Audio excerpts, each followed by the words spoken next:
Ito po ay bagong palit. Kaya lang, replacement. Ito na nga, na doktor na nga eh.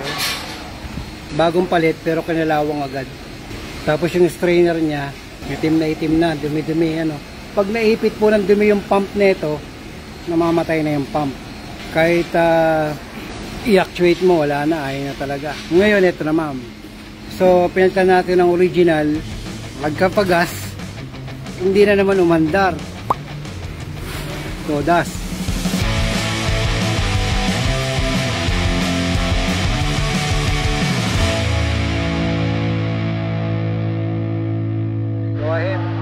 So, pinalitan namin ng bago. Ito yung bagong original. Yan o. Ito po yung nakuha doon sa tangke niya. Yan, may tubig na kulay itim na madumi. Ang siste, syempre kilala nga naman yung gasolinahan, doon pa rin siya nagpagasolina. Doon siya inabot. So, ang problema, hindi na po ito gumana. Tsaka tinan niyo po yung strainer niya. Ano ba po talaga yung dapat? Okay? Pag inimbestiga mo to, ito 6 months lang na pinalitan, kinakalawang na. So ibig sabihin, may problema. Fuel pump po ng anong sasakyan yun, ng BIOS. Yan, BIOS. Kaya tinan nyo mga paus, ano mangyayari ngayon, palit na naman. Tsaka tinan nyo po, anong kulay nun, di ba? Parang kulay green. Ito kulay green pa rin. So ibig sabihin, hindi naman siya nagpalit ng gasolinahan. Ito kulay green din. Ngayon, sobrang daming dumi. Naging kulay itim na. Ayan, daming dumi. Oh. Nag-shortage yan, master, dahil sa maduming gasoline. Yes, tama. Umipit na.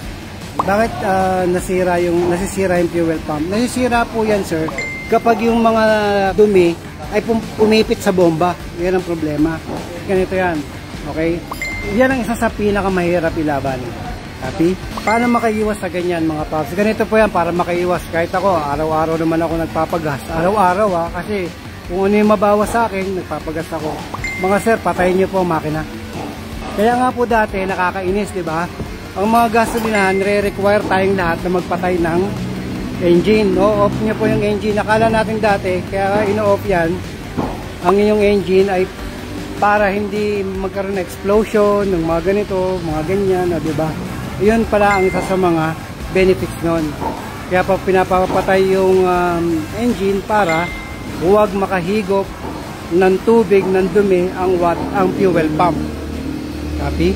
Okay mga paps, maraming salamat po. Masaya pa po sana yung usapan natin kwentuhan. Marami po tayong gagawin. Okay mga paps, maraming salamat and ciao.